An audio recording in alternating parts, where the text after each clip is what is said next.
All right, let's get some shelves in this room. So,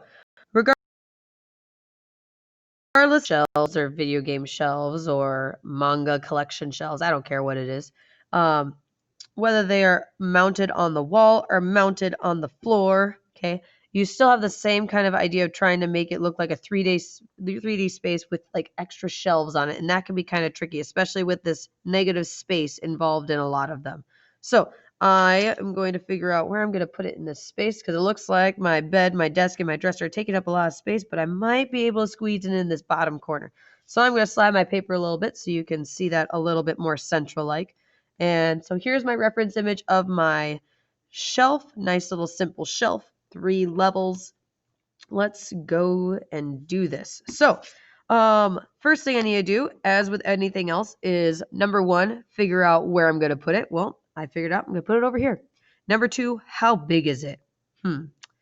Well, comparing it to how tall my bed is, I'm thinking the thing that might make the most sense is if it's about the size of my bed or maybe a little bit taller. So I'm going to start with marking with a vertical line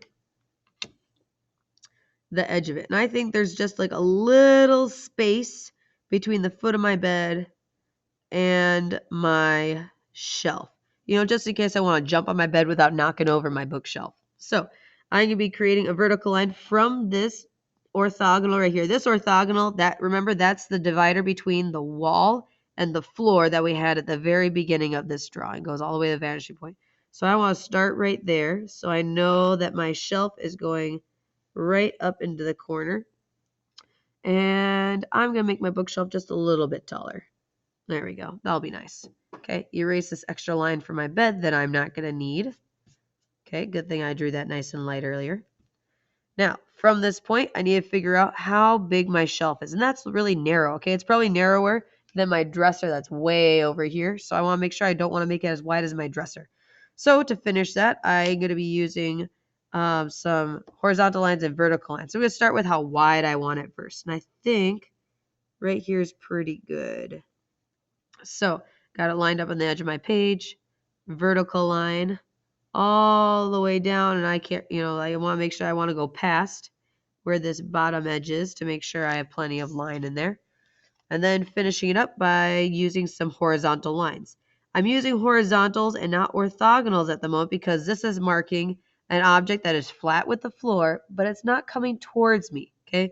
My bookshelf corner right here and this corner are the same distance from me, so they're not going to be coming any closer, so they're not an orthogonal. That's why it's a horizontal, because they're parallel with this back wall that's not coming closer either. Then lining up this on the edge of my page again, erasing what I don't need. So it looks like it's a good thing I drew part of my bed really light, because with this overlapping, because I was running out of space, okay, I'm able to erase that part of my bed without having any issues. Nice. Okay, getting rid of everything that I don't need. And then as per usual, once we got our nice rectangular starting point, we can build off from it using orthogonals, okay? Reminder, orthogonals are used because it's coming closer to me, okay? The back side of my bookshelf is farther away than this other side that I'm actually not going to see because it's going to run off the page. No one ever said that your object couldn't run off the page and still count. So I will still be able to tell that this is a bookshelf after I add all my details in there. And one more orthogonal because one of them is that edge of the floor. Keeps moving on me. There we go. Very nice. Now, I think my bookshelf probably will finish over here. Okay? So like it'd be about right here. So I'm not going to see that end of it, and that is okay.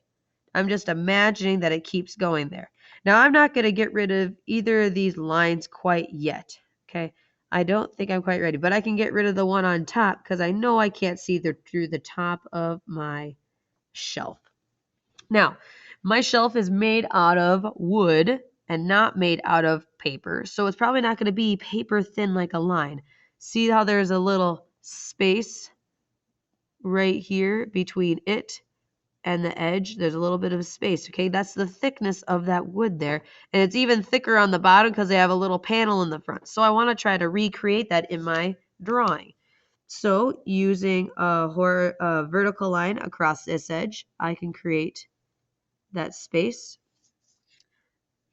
And then using orthogonals across my other edges will help me create that illusion of that gap. Now, if you watch my video on how to do the dresser, you notice that I already did this before in my dresser. Those of you who haven't watched that one, well, might need to watch it sometime. It has some really good tips on it on drawing drawers, and also talks about this, what I'm doing, just a little bit more. So, getting that space in there, nice, groovy, beautiful. Okay. Now I need to figure out, okay, where am I dividing my shelves? Okay. So I can just guesstimate. Sometimes you have shelves that are taller and shorter than others, but I am doing mine fairly even. And I'm going to start with that. I think that's pretty good. Now, I'm going to be using an orthogonal line to connect this to my imaginary other side of my bookshelf. So I line it up on my vanishing point, line this up on my guideline mark that I made. And there we go. And then do the same thing right here.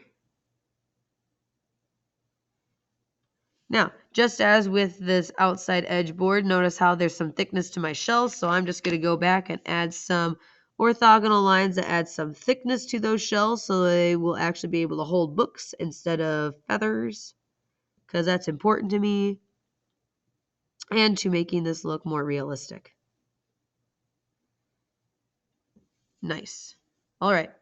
Now, from this point, I need to figure out how to make it look like the shelf is going into the distance, and I actually have a place to set my books down on. Okay. Now, if I highlight some of these lines already in my photo, notice how it looks like it goes inwards. So I need to get a flat space to mark how far back my shelf goes, and then I have a line connecting it going up to the back corner of my shelf. So that's why I kept this line right here. That's that line right here, and it technically goes all the way through there. So I want to keep that there for that reason. Now, I need to figure out what kind of line do I need to connect this corner of my shelf to this back side. And if you're thinking horizontal lines are obvious, well, you're right, okay? So let's put some horizontal lines in there. So I lined this up right on that top edge of my shelf, line it up on the edge of my page, and then I create a nice horizontal line until I got to that back edge. Do the same thing for my other two shelves. Slide it down, line it up, always double check that you have it just right.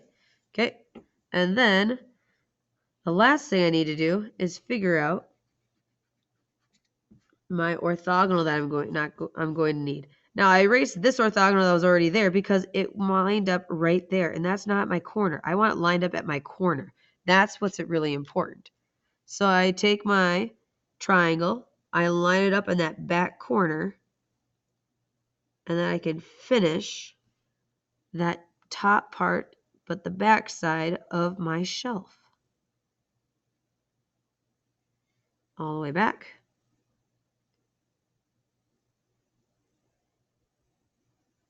And all the way back.